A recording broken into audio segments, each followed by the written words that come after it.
Hey, it's Sunday and welcome back to my channel, or welcome if you're new. So today we are finally starting the home renovation series. Welcome to the Blue Bamboo.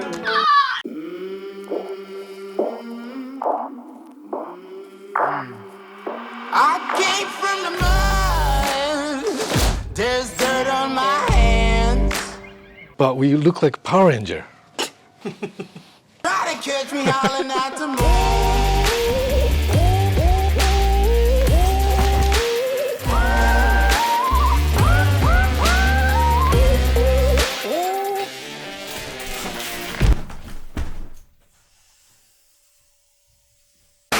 Y'all ready for this? Hello everyone and welcome to my house renovation series. If you've been around, you would have known that I bought a house almost exactly 1 year ago in my dream destination, which is Arashiyama, Kyoto. I will link to those videos if you guys want to see me actually purchasing this house.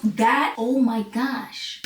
But in this series, I'm going to be covering the entire renovation process from start to finish. I could have just shown y'all the before and the after, but I am literally going to walk you through the entire house renovation process. Be sure to give your girl a thumbs up and subscribe if you haven't already, if you appreciate the transparency and hard work, because there's a lot that goes into making this type of series. I'm already on the move for the next project, so be sure to give this video a thumbs up if you do like these kind of videos, because then I'll know and I'll document that as well. All right, let me give you guys a little bit of background information about this house. The state it was in. She was toe up. I was looking for like an abandoned, very cheap house because of the budget, the funds, the non-existent funds. Basically, everything in here had to go. So things that I was looking for in a property rental, number one most important thing was location, which is why this place is so amazing. And the other thing that was super duper important was like the foundation, the structure of the building. Is it about to topple over? And also, what can I do with what is in here? And third, the lighting. Kyoto is just infamous for being dark. They make these houses really close together. They're all on top of each other. Like no lighting gets into a lot of these spots. But this one, oh, when I saw the kitchen, my mouth dropped. There is so much light coming into this place.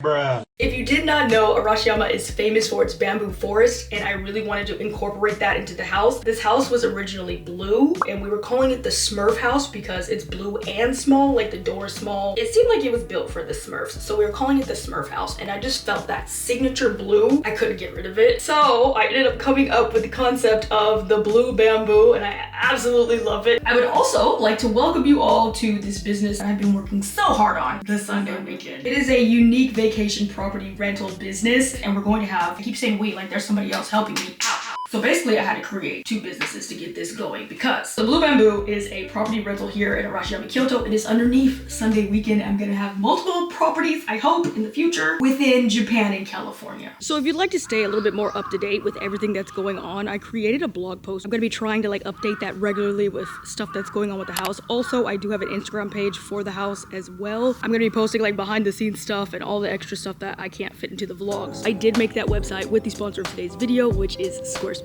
This home renovation project was actually the main reason for this website. Squarespace is a super cool all-in-one platform that I use to create this website. You can also make a store, a blog, or even a podcast. I was able to put together this page. Squarespace makes everything so easy. They have so many useful features, like the ability to connect your social media accounts to display your posts. They have 24/7 customer service if you have any questions. And I just love their customizable templates. Super easy to use, and they make everything so beautiful and professional looking. If you guys are interested, go to squarespace.com and sign up for a free trial, and when you're ready to launch, go to squarespace.com/Sundaiklove, and you could save 10% off your first purchase of a website or a domain. The renovation process. So the first thing that I did was try to look up a property management company nearby in the area, because I knew none of this even made sense without them. So different areas in Kyoto have different regulations and laws. Arashiyama happens to be the strictest. The current law is if you want to do Airbnb, the house needs to have a property manager, and they have to be, I think, a 10-minute walk away. Obviously, I don't live 10 minutes from this house, so I had to look into property management companies that were nearby, and thank goodness I found one. I hit up every single Airbnb owner in Kyoto who had properties that I had stayed at previously to ask for information. I was asking about local laws, I was asking about builders, like everything. And that is how I found my property management company. There was one particular company who I really liked their houses, and I stayed with them a couple of times. I reached out to them. Oh, best decision ever. Also, if you're looking for a dope spot to stay at in Kyoto, highly recommend them because they have so many different properties. My name is Yi Zhang. I work for Shiki Properties. We manage vacation rental houses and hotels in in Kyoto and Osaka, but mainly in Kyoto. And we also help foreigners to buy properties and sell properties in Japan. So Shiki actually helped me in finding the person that is renovating my house. My name is Yasuhiro Kawaguchi. I do renovation and real estate. I live in Osaka. I've been doing this for quite a long time, maybe 25 years. What's your favorite food? My favorite food is ramen. Yes! I knew I liked you! For sure. Ramen, without a doubt. You see how that worked? Okay, look at God. If I wasn't doing my homework prior to this, and if I wasn't staying at places and reaching out and making connections, this all would not have come together the way it did. So I was just telling him my plan about how I want to have a bunch of different properties. I have 33 units rented out. Few passive income going on. That is great. It's not a lot of work to maintain all 33. Real estate's doing it, Yeah. Management company. Management company. Sometimes go fix something, but it's not that much. I hit up maybe 3 other places before I found the guy who actually renovated my spot. In Japan, it's pretty straightforward. You go to a home renovation company that is nearby in the area and you ask them for a quote. The great thing is that they will come and do these quotes for free. So there's no money involved. All of the companies that I use only spoke Japanese. This is such a complex, complicated procedure. That sounds like surgery. This is such a complex, complicated process that I really wanted a company that could speak English. I got all these quotes done. They just asked for photos of the house first and the layout. And I got multiple quotes for a reason. I want to know exactly how much this place was going to cost. I feel like one company is not going to see it all. One noticed this about the house, another one noticed this about the house that the other one didn't. So instead of getting one opinion, I got multiple opinions to form the ultimate quote, if that makes sense. And also when I did hire somebody, I knew what kind of price range it should be at because I already asked. Also, this house was very tricky. I actually had a lot of renovation companies turn me down because of the unique situation this house was in. Basically, they made the house too big for the area. It is very complicated to explain, but in Japan, they have this ratio thing. Basically, this house was built over. Because of that, the house is basically illegal. A lot of places were like, we don't work on illegal homes. I'm like, that word is so harsh and aggressive. Can you chill? So Yasu came and did his own inspection and he did such a good job. I was so excited because he was the only one out of all of the companies that went up into the roof. He discovered that the ceiling had been lowered and that is not the original ceiling. Taking out those 2 ceilings too. And it's gonna be a lot higher here. It's gonna be really high. He was like, there are beautiful traditional style beams up there. Why would you cover that up? And I was so excited. Oh my gosh, look how much space. Yeah. Wow. I was very scared and worried. I thought that would be super duper expensive, but you can't not do it. I'm like, we're knocking down the ceiling. So first off, we just started, conversating about what I wanted and my budget. Okay, Sunday you will be there on weekends, this weekend. Yeah. Looking forward to work with you. Me too. Bye, guys. Okay, bye. I am a foreigner, guys. I have long-term residency here, but I don't have permanent residency. Anyone can buy a house in Japan. You do not need a visa. However, if you don't have permanent residency in Japan, you can't get a bank loan. There's the kicker. So that's one of the reasons why my budget for buying a house was so low, because I have to pay full cash. Which also brings me to the renovation budget. There was a budget. Basically what I was looking for was someone who could renovate the house in stages, which would give me some time to save up. So I was thinking the first stage would be demo, and then probably the most expensive, which would be the kitchen, and then the bathroom, and then everything else, which was my thought process at the beginning. Yasu was like, yes, we can work in stages so that we can work with your budget. Honestly, as we went, the stages kind of went out the window, but at least he kept to the payment plan. So yeah, I had to save up in between all of these things. I was working overtime, y'all. I was doing everything I possibly could. All this was cash. So here we are at the end, and I owe no one anything. All of this is mine. It's paid for, it is done. Obviously, I know that it's not easy for a lot of people, saving, but I've been saving since I've been making. That's how this was possible. I think it's so easy to judge when people on the internet are glamorizing and simplifying everything, but actually for so many of us, life isn't fair or easy. This video is supposed to go up in 3 hours, but I am struggling to edit this one part I can't even watch it. One of my biggest dreams in life has always been to buy a house, and I remember watching so many different house hunting vlogs on YouTube and thinking they all just made it look so effortless, but that just wasn't the case for me. This is so much more than just buying a house and renovating it. It is all I've been through, everything I had to fight for and endure, and more importantly, where I came from, where I started from. This journey was a lot longer than a simple YouTube video can show you, but I really wanted to show the beginning. The entire reason I made my channel was to show people with similar backgrounds and stories that you can too. It is the butt crack of dawn. My face is still swollen. And we're on our way to my old neighborhood. So much of my life took place in this neighborhood. Like, I would not be who I am today if it wasn't for that period in my life. And I don't know if this is creepy or if everyone else can relate, but almost all of my dreams take place over there. There's a lot of good times. There were a lot of bad times. There was a lot of trauma. Like, I don't have the vocabulary at 7 a.m. in the morning. I've been putting this off for so long. So yeah, this is the last chance and I'm going. Yeah, I just wanted to visit this neighborhood because I haven't since I left. And there are two things that define people: your patience when you have nothing and your attitude when you have everything. And like, so far, every step of me getting a house has just been so freaking, oh my God, I'm gonna cry again. I'm just so dang grateful. That's my middle school. Actually, I only went there half-time and then I had to move. Oh snap, Greenville. We're here. Wow.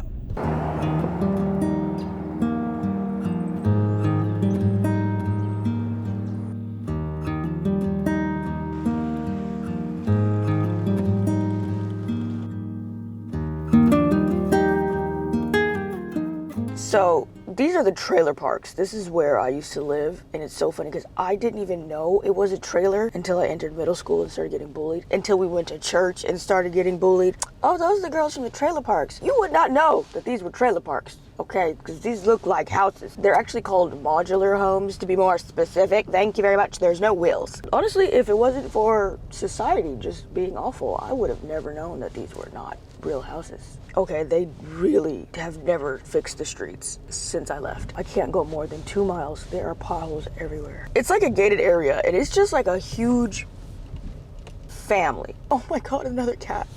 That's why we had so many dang cats. Everyone takes care of each other, or at least back when I was here. I had so many friends. I have so many memories. I was out here ripping and running these streets every single day, hustling, y'all. I had so many different businesses. I had a store, a babysitting service, a dog sitting service. I mowed lawns. I even had a roller coaster business at some point in time where I would like pull the kids around the neighborhood. It was a roller coaster. Every single day I was out here rather trying to make cash or trying to be famous. One of the two. Every single day, that was the mission. There were two sides. We lived in 3 places on this side and 1 place on the other side. I feel like it's this one right here.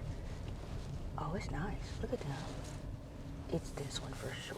It's crazy what a little paint can do. I thought the life expectancy of one of these modular homes, that Annabelle house, was only like 20 years or something. Bro, these things are thriving, okay? They just had a little paint. And here's the other one that I lived in. Potholes ain't playing no type of games.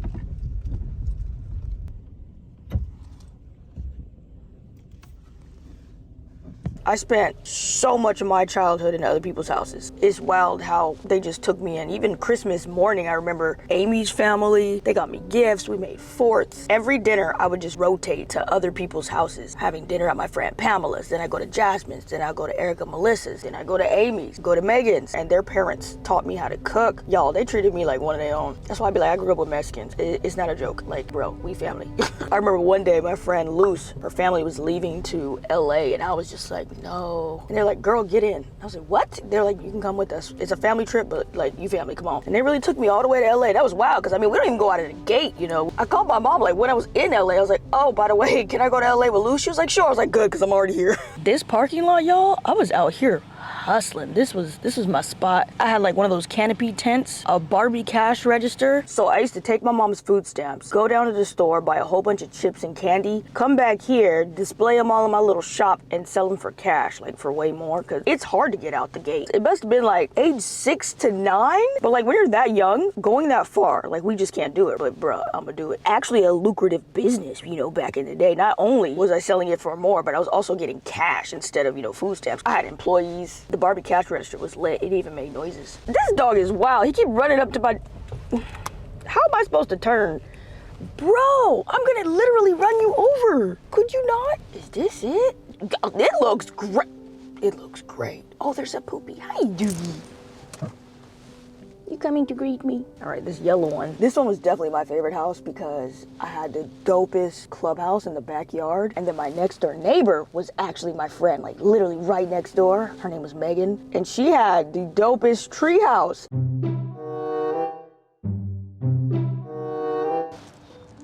I remember a time in my life where I was literally wishing for everything that I have right now. Overcoming hardships are what turn ordinary people into extraordinary people. Like when bad things happen, this is like an opportunity to become a stronger, better individual. Like bad stuff don't happen to everybody, especially like super bad stuff. Just think of it as a way of putting on armor. Every time something bad happens and you make it out of that alive, it's like a coat of armor for this war that is life. And you are gonna be so much stronger because of it. And I've met so many people who have been through nothing and it shows. Smallest thing happens to them and they just fall apart. People be asking me like, why are you such a happy person? You're so positive, blah, blah, blah. When something happens, you don't even trip. I done been through it all. There ain't much I haven't been through. I am not mad for anything that's ever happened to me. I'm actually very grateful that it shaped me into the person that I am today. I'm so much stronger because of it. So yeah, take them L's, y'all. Them ain't L's. Them L's, those were future winnings. You just didn't know it.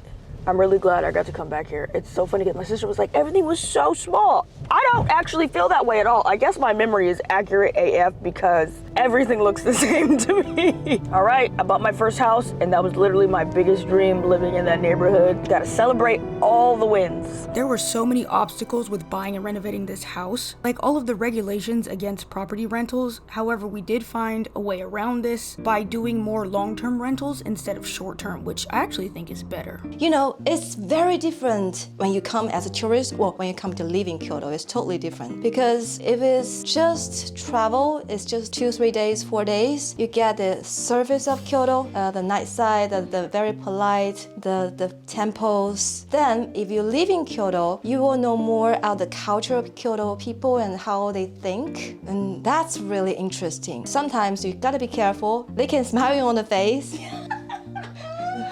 And say good morning and have some tea. It's very famous even in Japan. Outside of Kyoto knows. If they say, oh, would you like some more tea? That means you should go. Yeah. I've heard of this. That's quite interesting, a gap. But especially when you have long-term stay, not just short-term. This place is so quiet and it's Arashiyama. You see all the mountains, the rivers, 2 rivers here, right? Autumn time, the red leaves is so beautiful. And less people, less tourism. You can just have quiet.